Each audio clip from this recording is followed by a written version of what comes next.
माननीय श्री राधाकृष्ण विखे पाटील यांनी घेतली कॅबिनेट मंत्रिपदाची शपथ।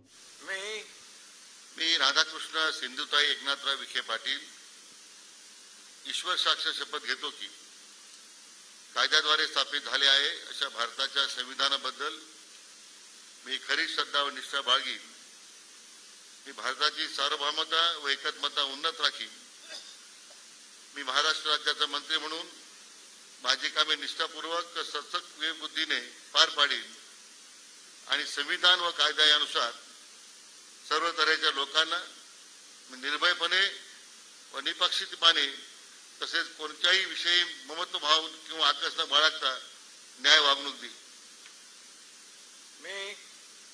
मी राधाकृष्ण सिंधुताई एकनाथराव विखे पाटील ईश्वर साक्ष शपथ घेतो की महाराष्ट्र राज्याचा मंत्री म्हणून माझ्या विचारार्थ आणली जाईल किंवा मला ज्ञात होईल अशी कोणतीही बाब असा मंत्री म्हणून माझी कामे यथायोग्य पार पाडण्यासाठी आवश्यक असेल ते खेरीज करून एरवी मी कोणत्याही व्यक्तीला किंवा व्यक्तींना प्रत्यक्षपणे व अप्रत्यक्षपणे कळवणार नाही किंवा त्यांच्याकडे उघड करणार नाही।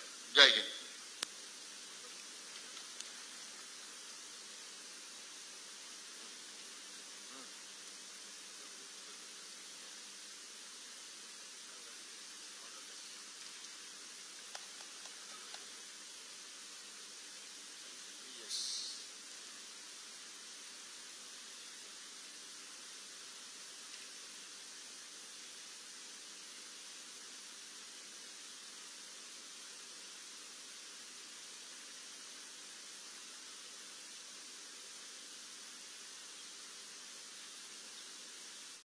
प्रवरा न्यूजसाठी पत्रकार विजय बोडखे, प्रवरा परिसर।